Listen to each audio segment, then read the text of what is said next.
Hello everybody, welcome back to TechTube. I hope you all are doing great. So in today's episode, I'm gonna guide you through the tutorial video of how to delete your Gmail account.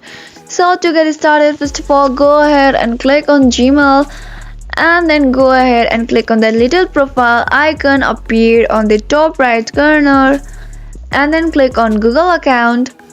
Now go ahead and click on data and privacy. Scroll all the way down until you see delete your Google account. Simply tap on it and then you will be appear with this home page. What you gotta do is click on continue and add your password, and that will help you successfully delete your Gmail account. I hope you found the video to be helpful.